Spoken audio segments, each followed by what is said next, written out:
Coming up on this edition of Safari ChangeMakers. We are the operating partner to the Reteti Elephant Sanctuary. It's a magical project. It rescues, rehabilitates, and rewilds orphaned and abandoned elephants. It's a huge amount of hard work, but also very rewarding when you see that work at play and you see all of the community benefits that it creates, all of the employment and this incredible movement within the Samburu people towards, really owning their narrative and their wildlife conservation. This is Safari ChangeMakers. Conversations with Africa's most innovative visionaries, the guardians, pioneers, and trailblazers, offering solutions to the most pressing challenges facing the continent. Over-tourism, human-wildlife conflict, the climate crisis, and environmental degradation. Conversations that reveal bold strategies for sustainable tourism leading to economic opportunities for indigenous communities while protecting local ecosystems and wildlife.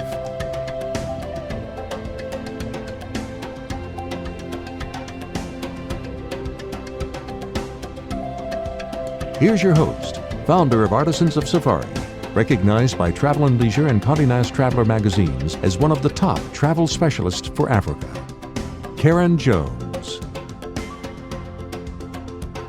Today's guest helped spark one of the boldest conservation movements in Africa. Jeremy Bastard is the owner of Sarara, the iconic lodge tucked into Kenya's northern wilds. But more than that, his family helped ignite a revolution. By forging radical partnerships with the Samburu people, they laid the groundwork for Reteti, the first community-owned elephant sanctuary on the continent. This one's got elephants, impact, and a whole lot of heart. Let's go. Well, it's great to meet you. I know a lot of other folks at some of the different camps, but I just don't think we've ever met. Have you been to LA?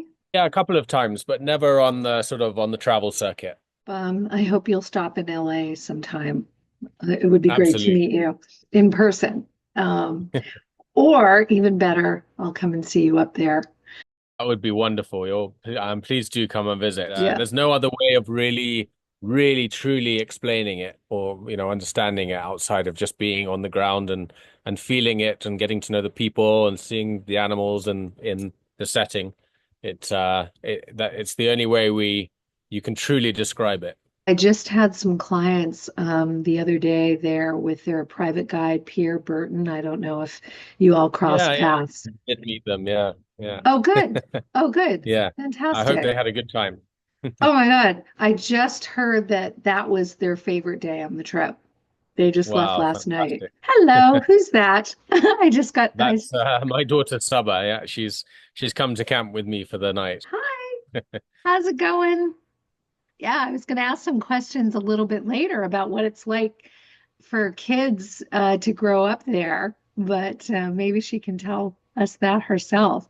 I figure it would be good to get a little bit of background first so that people know a little bit about Sarara. And I apologize, I've got a bit of a scratchy throat. It's early morning here, so I probably haven't had enough coffee yet. But so you took over Sarara in 2010, from what I have understood. Yeah, exactly. Yeah, roundabouts. Just to think back on then, it was a roundabout there.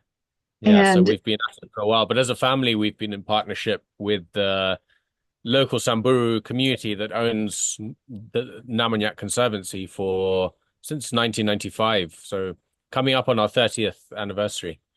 I was a young boy, probably the same age that Saba is. This is my daughter Saba, and she's 8. Saba.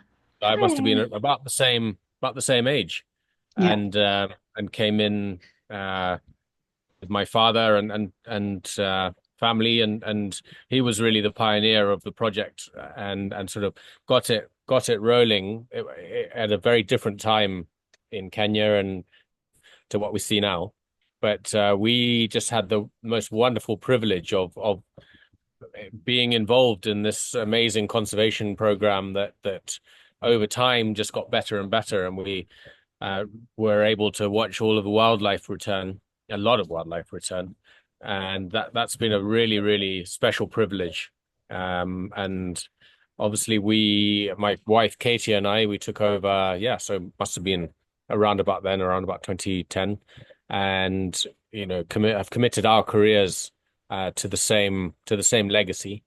And so our three kids and my wife and I, we live in the bush at Sarara, and that's home, and that takes all of our focus. You talked about bringing, or the wildlife started to come back. What had happened? It was really a mixture of things, but predominantly the ecological cycle of the area had collapsed, mostly because of the keystone species being essentially either killed out for their ivory or their horns, or just moving out because they didn't feel safe in the area. The area was fairly ungoverned at the time, and the tribal people that called it a home had no sort of incentive to value wildlife. And wildlife was a pest, and they didn't necessarily need to be living with it. And so really, essentially, as a family, when we came in, that was the focus, was to try and provide a value to these amazing large mammals like elephants and other keystone species. And as that started to work, and as elephants started to feel safer and safer, they did their job, and they started to balance out the ecological system again, which brought more wildlife with it. And as the elephants ate the bush back and allowed for more space for grass, and rolled in mud puddles and created dry season water pans, and did their jobs, then all the other wildlife came back in with it. And what's exciting now is we're seeing a real resurgence in lion numbers, which is often seen as the sort of end of the ecological cycle, and a sign that the environment is healthy.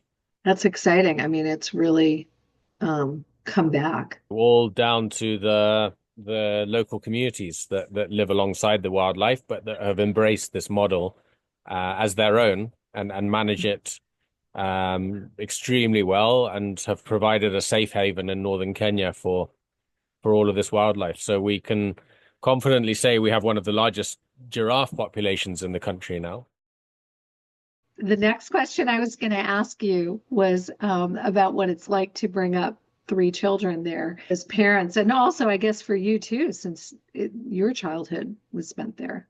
Yeah, we grew up in a very, very different time to what our kids are growing up in the sense that we were, really in mosquito nets under, out under the trees, and that was our sort of bedroom. Whereas now we're lucky enough to have a house, and the eco lodges are very comfortable. But it's just magical to grow up in the bush, and we feel so privileged that our kids are having this experience. When you sort of think of village consciousness, this is it in its best form. They just have the whole entire camp family around them. They know them so well. They're whisked off in the morning, and they disappear off on all these just such fun adventures, and and just have the best time ever. And every day they're learning new things that just happen and occur naturally.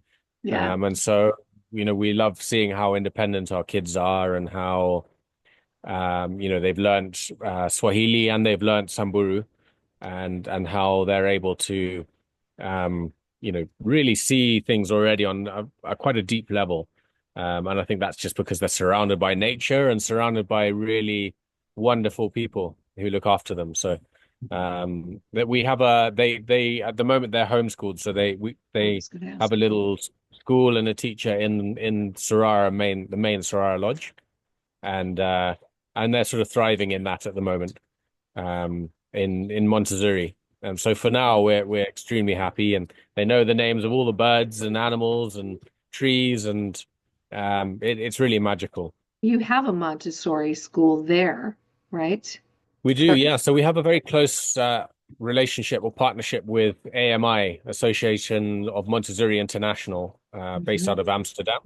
Yeah. And they run all of our pedagogy for our mobile Montessori schools. We have 4 Montessori schools within our Sarara Foundation, and they serve about 180 kids amongst the communities. And that form of education is just such an equalizer. It's the same whether you're in LA or whether you're out in the wilds of northern Kenya, and it's so magical to see all the kids thriving under a model that's very applicable to them. But our kids are also in the Montessori system, so we also have a Montessori teacher who lives off of the tent. What age level does Montessori go till? Our teachers are trained up to 12. Yeah, Kenya recognizes it up to actually 16 now. Really? But the Sarara Foundation's focus is on early childhood. So that's sort of first 1,000 days, essentially. So about 3 to 6. And then we're actually just opening primaries now, which will be 6 to 12. I was a special ed and elementary school teacher before I got into travel. Oh, wow. Yeah, like over 38 years ago. But I remember, I think I did some teacher training at a Montessori school at one point. When you come out, we'd love to show you around all of the work. It's really impactful. I can just imagine that when families come to you, or if someone is a teacher, I mean, they must just want to know more. Or when families come to be able to see your kids there, do your kids interact with people who are coming up to the lodge? Yeah, absolutely. They love to join in, and they love to take other kids horse riding and out to the riverbeds, and just they get involved in all the activities, which is such fun. Yeah, and that's really the spirit of Sarara. We're very much family operated. We have a very much wider extended family in a sense that we've lived with the Samburu for 30 years. Yeah, we've got a very, very rainy day there up in the mountains there in Kenya. So Oh, really? Well, for you, no, I have a sunny day here in LA. Oh, So sorry, I see what you mean. Yeah. yeah. And your daughter's getting the rain off the tent Yeah, there. exactly. So, I mean, essentially, the rains have arrived here into northern Kenya probably 3 weeks early. Well, 2 weeks early. We'd expect them to start sort of middle of April. Is it a good thing? You can never complain about rain. Yeah. Yeah. So, what aspects of living up in Sarara and bringing up the kids there? What are the best parts and what are the most challenging parts? Oh gosh, well, I guess there's a few different elements. So there's the work that we do in the Sarara Foundation, which is obviously extremely rewarding, but also extremely challenging. So we are the operating partner to the Reteti Elephant Sanctuary, and that is just a magical project. It rescues and rehabilitates and rewilds orphaned and abandoned elephants. And so it's a huge amount of hard work, but also very rewarding when you see that work at play and you see all of the community benefits that it creates, all of the employment and this incredible movement within the Samburu people towards really owning their narrative and their wildlife conservation. And then on the tourism side, we're so lucky. We meet the most wonderful people that come through. And Sarara has this amazing ability, and I'm not sure why, but to just attract just the most fascinating people from all walks of life. And we love seeing their eyes opened to this completely new world in front of them that is very, very unique. And seeing them experience the wilderness and the animals and the people for the first time is always very, very rewarding. And then, just living in the African wilderness is just so special. For us, seeing wildlife at Sarara is very, very meaningful because it's something that when we first arrived we didn't have, and now we do. And so even seeing a herd of impala is magical. And then just the amazing wonders that the African wilderness will throw at you. You know, you wake up in the morning and it's completely different the day before. And the signs and life in the area change, and you know, you might have a magical wildlife sighting, or you might have, you know, a herd of elephants come and visit you, and it's, well, the tent's about to fly away. So it's and it's challenging too, because we're out in the middle of the wilderness, and sometimes it has its extremes, but that's also a part of the of it. Is the weather too extreme for us to keep going? Well, I wonder, we might, if it cuts off, we might have to, I could always jump on at another time. It is getting pretty mega. I mean, let me know, because, you know, I can see the trees in the background and I can see the people behind you, and I don't know if they're, but It's not like this every day, I promise. No, I know. So what's your favorite thing about living in the bush? And I get to climb trees and run around everywhere.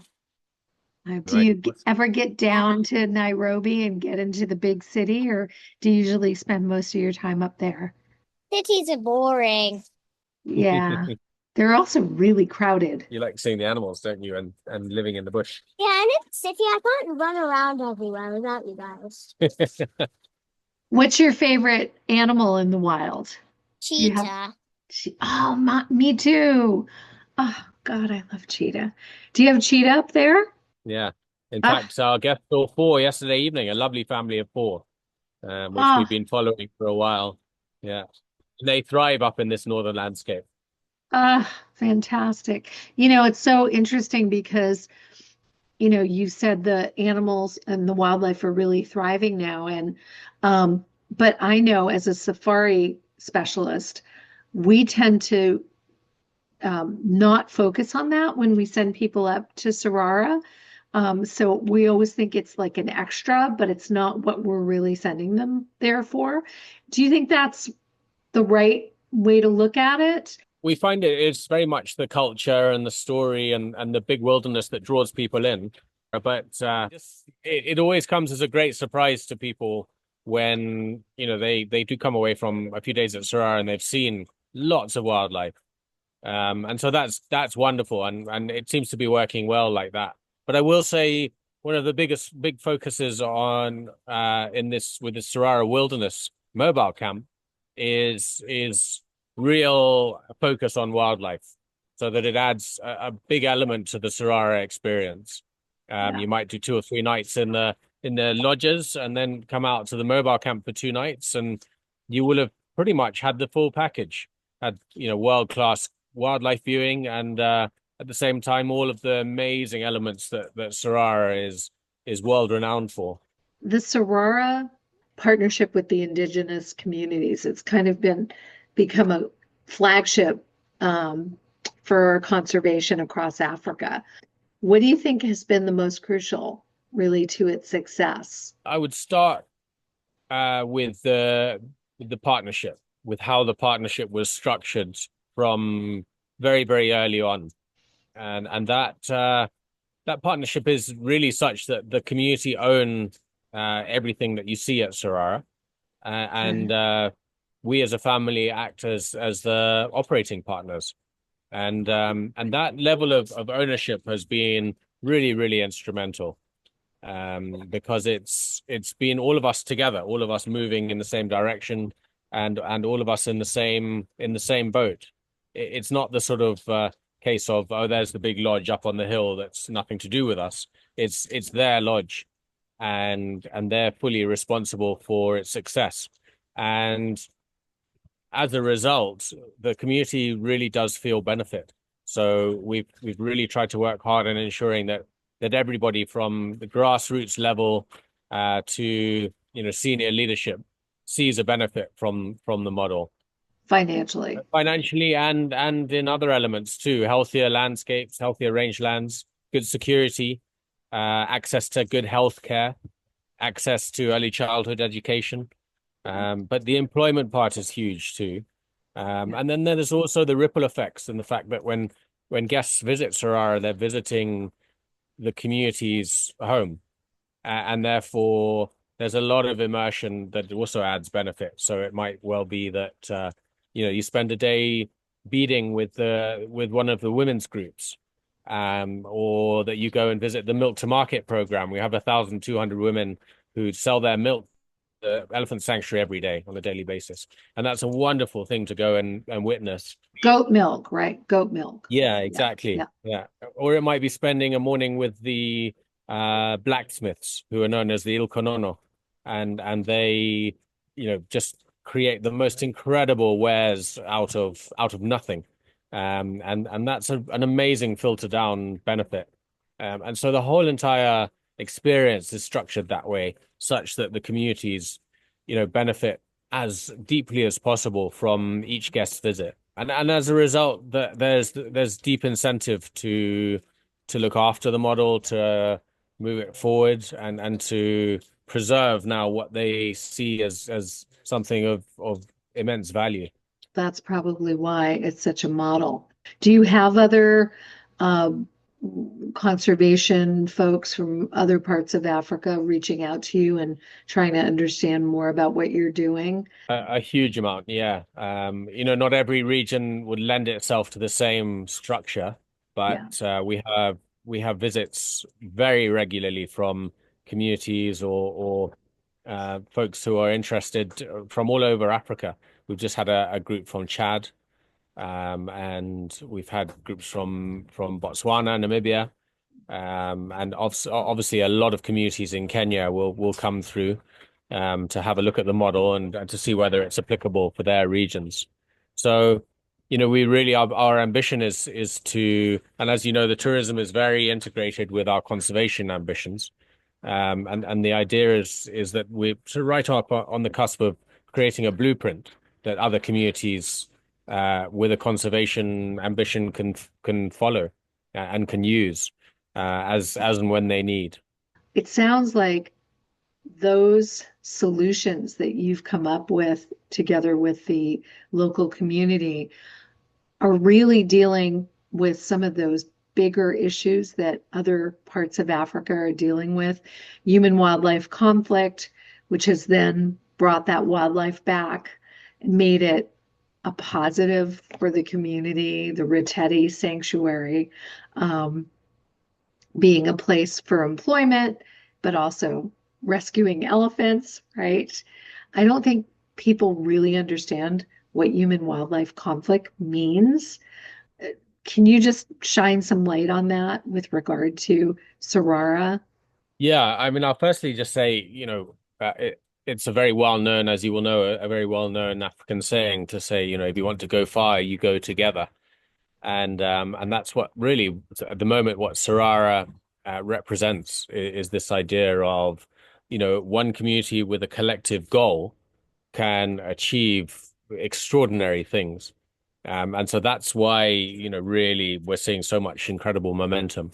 But to answer your question, human-wildlife conflict is essentially exactly that. It's if you think about these big landscapes, you've got several different forms of conservation in a place like Kenya. You have the private sector, which is privately owned regions, which have much fewer people living alongside wildlife, and then you have the public, national parks and reserves, which again are sort of essentially reserved for wildlife only.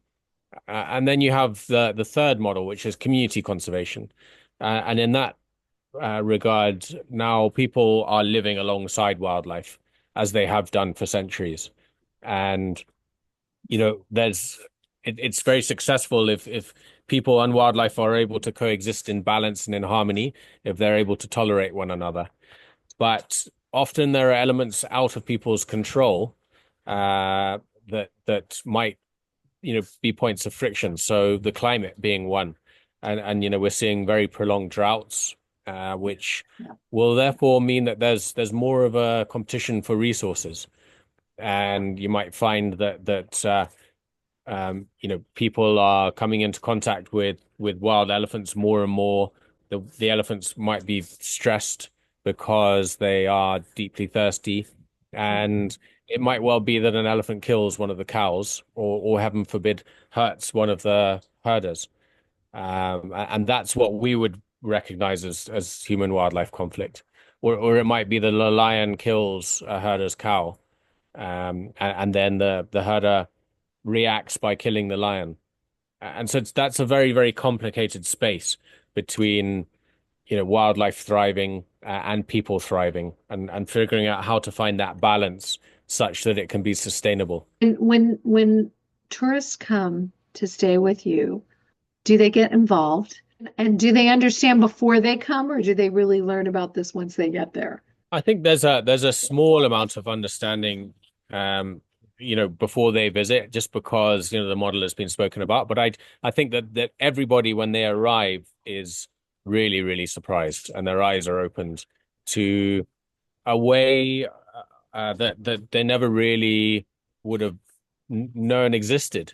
Because an example being, you're so welcomed in by the community who now are benefiting so much from your visit, that level of welcome then extends right down to the household, and down to, answering much, much deeper questions about the culture, and in a way less intrusive way. There's no such thing as a performance at Sarara. It's more, sit down with an elder and really understand the Samburu ways, or be out on the ground on a nature walk, experiencing, exactly how the Samburu warriors live alongside elephant. And that level of depth really does open people's perspective and eyes. They go back wholly inspired, and feeling very creative, and certainly changed by the experience. And that's our intentionality. That's what we try as a group to uncover, is to provide those experiences so that it's not just a box ticked, but rather, you're really going with your heart fully opened, and with a different perspective. I think that the opportunity to be able to actually talk and really understand people's lives where you live is so unique. Yeah, and the Samburu are just the most warm, wonderful, hospitable people by nature. It's within their culture to welcome others in. In fact, if a stranger is walking past their homestead, within their tribal law, they must welcome that person in, and help them, and give them, food, and help them on their way the next day. And so that's very much their approach, and it's really wonderful to be a part of. But more so than that, it is still an extremely wild place, and one of the largest contiguous wilderness areas, certainly left in Eastern Africa, if not anywhere. And what that means is that it's too natural to ever become a performance. And so, what we like to focus on is experiences like the singing wells, which are fairly well known, which is a daily ritual in the dry season of bringing your cattle to water, and digging in the dry riverbeds for the beautiful filtered mineral-rich water, which is perfect for their cows. And there's just this incredible vibrancy within the whole morning ritual of watering their livestock. There's singing. There's Sarara means a meeting place, which is essentially all of the herders and tribespeople coming to the Sarara Valley in the dry seasons, and they meet, and it might be that they're there to give their livestock water, but they're also, sending messages, hearing more about what's happening in the region, or they're looking for brides, or they're looking at livestock prices. And so there's this amazing, cultural sort of, glue that comes together there. And it's amazing that the Samburu are accepting of people to come and witness that. We don't allow any photography of that particular experience. And again, it means that it's just non-commercial, it's non-intrusive or exploitative, and the Samburu welcome you in as if, you're part of the daily routine, and as if nothing has changed. And that's very, very special. And Yeah. then it might rain, it might pour with rain, and you go down there the next day, and the singing wells aren't happening. Because they don't need Yeah, to. yeah. Yeah. And that's the Yeah. absolute magic of it. You're seeing a moment in time, and you're seeing something raw and real and authentic.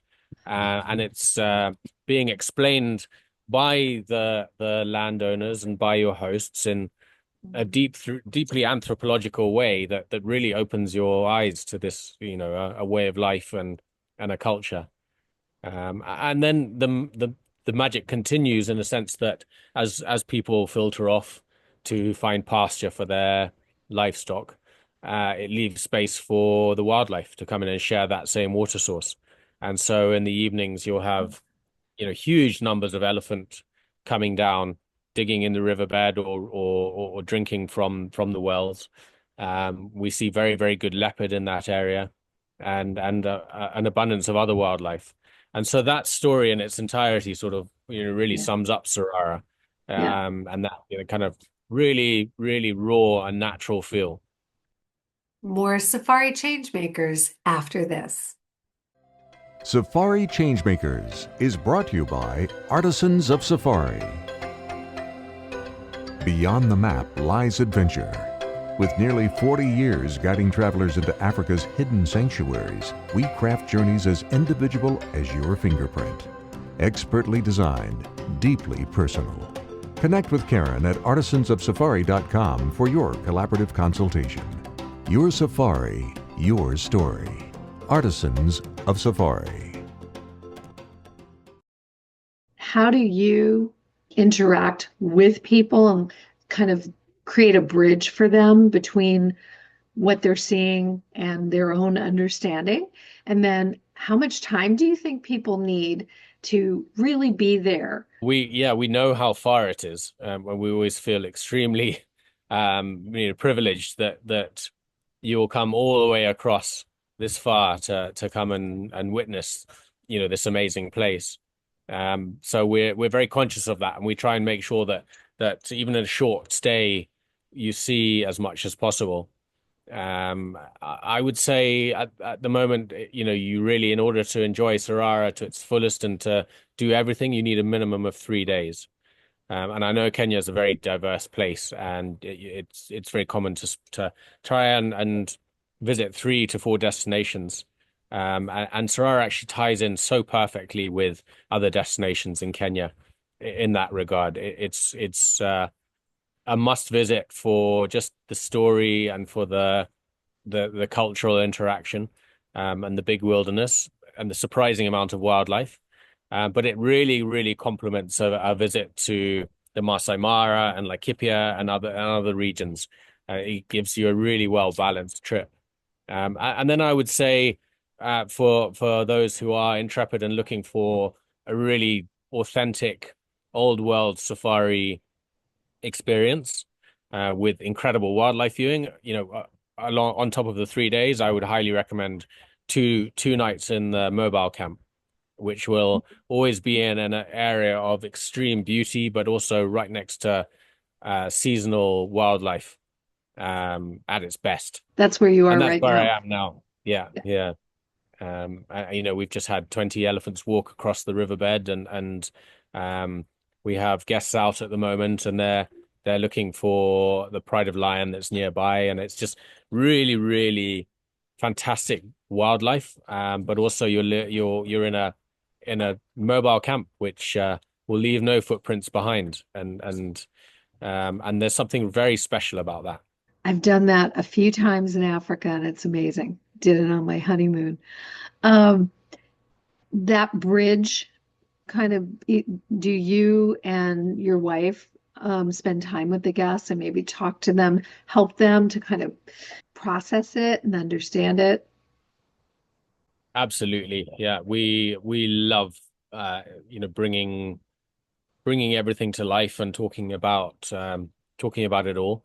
And so we try and be there as much as possible. But also, we're finding more and more that people have a much greater interest in the conservation work. And especially because they know when they're visiting a Sarara property that they're giving back.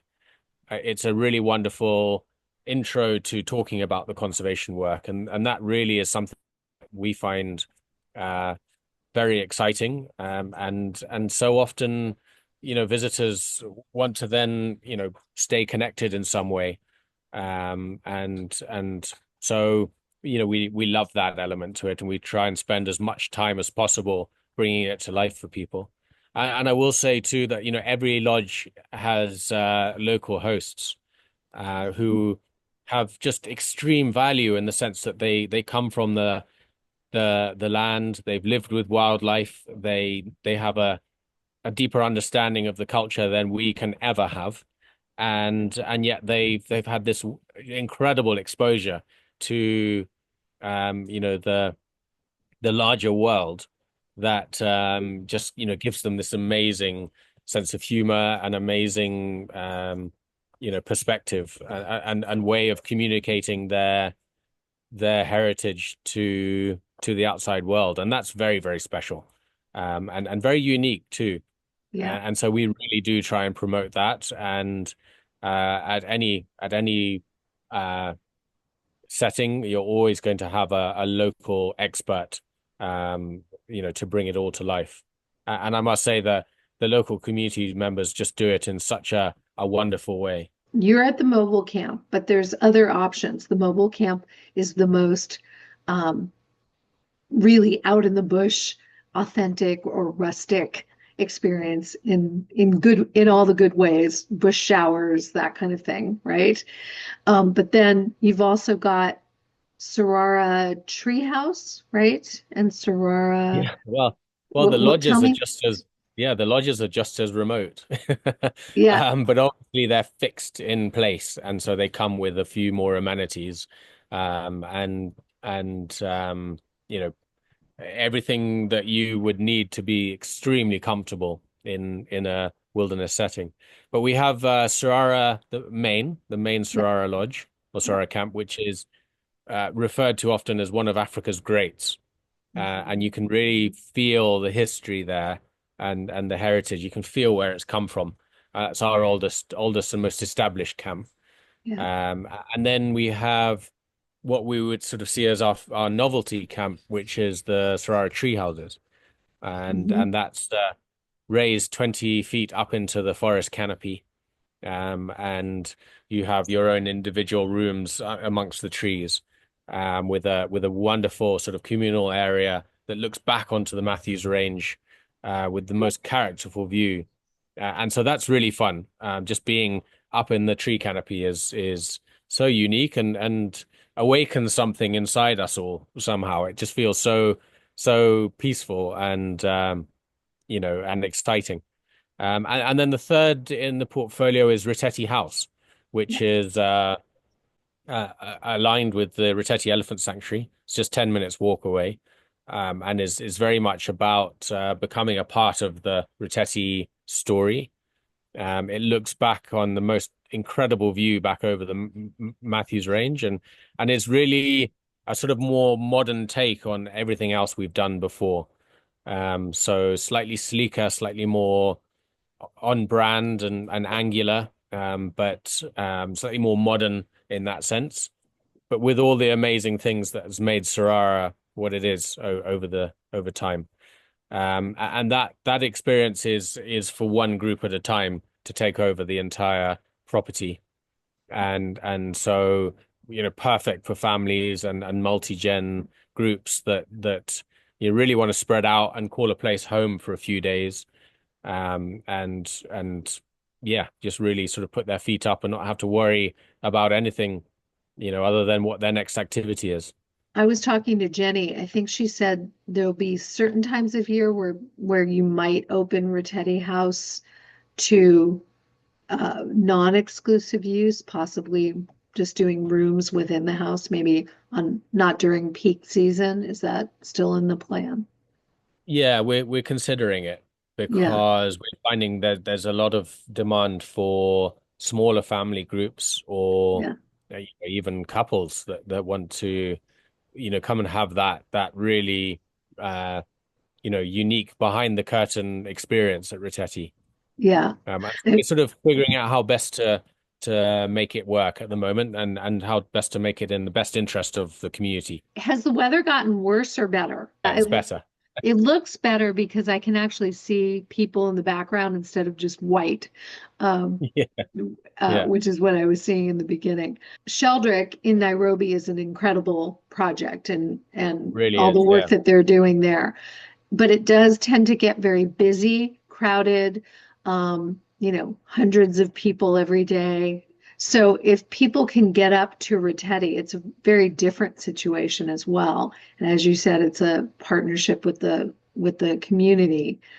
So more and more, I'm trying to get people up there. that's what keeps it all running. Yeah, I think about a year ago, I had some clients up there, and the client was so excited that I believe he bought a truck for the community. That was one of my clients. I Yeah, don't exactly. know Yeah, if, how amazing. Okay. Yeah, yeah, fantastic. Yeah. yeah. And I saw some footage of like just hundreds of people, like sort of as that vehicle was brought in, you Yeah, know, yeah. like this That's often the case. celebration. Yeah. Oh gosh, I would have loved to be there for that. That was incredible.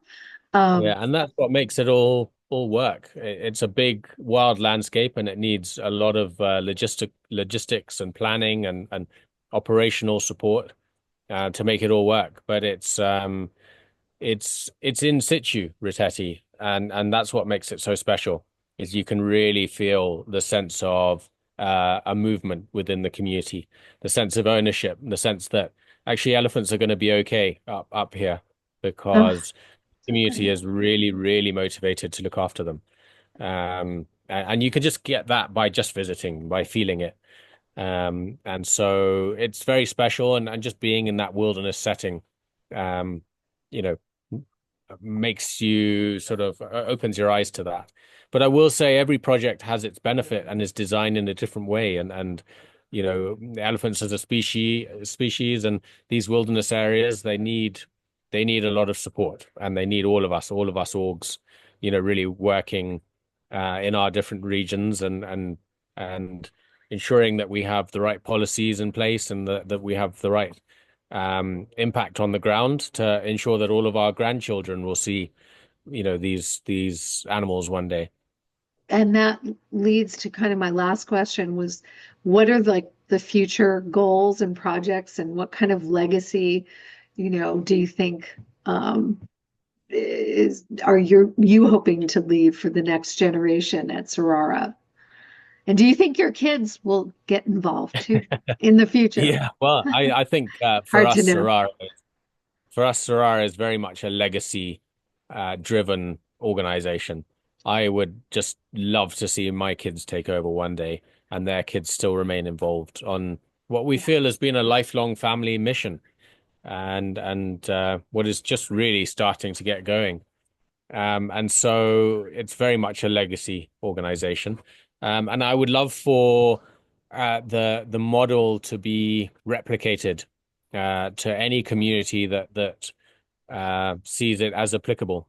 And that's not to say that it's a partnership, but it's to say that they can learn from all of the things that have worked and from all the things that haven't worked. And we would love to, our plan for the next 5 years is to create a manual, essentially a blueprint by which other communities can apply the same methods and see extraordinary benefits as a result. I mean, is it protected by the Kenyan government, this area? It is, yeah. Well, it's there was a new Land Act, Community Lands Act that was put in place in 2016, and that was really a big deal because it gives communities clear rights to their land, whereas Okay. previously that those lands were held in trust by government. And so the Sarara group has their own title deed and they have Oh, full ownership of their land and there's a law which governs how that land could be used. And currently, the biggest economic driver in this region is wildlife conservation and ecotourism. And Yeah. so, as long as that remains the case, then I think we see a very bright future ahead for these wild spaces. And that's where our partnership with you is bringing tourists to you is really part of the whole model. Absolutely, absolutely. It's so important, and I can't emphasize enough the importance of visitors coming to Kenya, touching on some of these areas that will have this kind of impact. It's so important, and what the visitor gets in return is this just incredible exposure that they wouldn't have received otherwise. So it's a win-win for both the modern traveler and also for the communities and the wildlife that exist in these areas. I mean, I'm excited for more people to be able to come up there, and yet it's never really, it sounds like it's protected in such a way that it's not going to become over touristed, but you want tourists. Yeah, the right kind of tourism and the right impact. So I'm going to let you get to your evening. Well, we'd love to chat again, or we'd love to host you out here. We just need to get up there and have more of our people who will be listening to this get there, either in this mobile camp or a couple of other options or a combination. They all complement one another. So a mixture of at least two. Thank you, and all the best to you and the family. And we'll talk soon. Yeah, thanks a lot, and have a great day. Well, that's our show for today. Subscribe on YouTube and follow us wherever you get your podcasts. Till next time, I'm Karin Jones.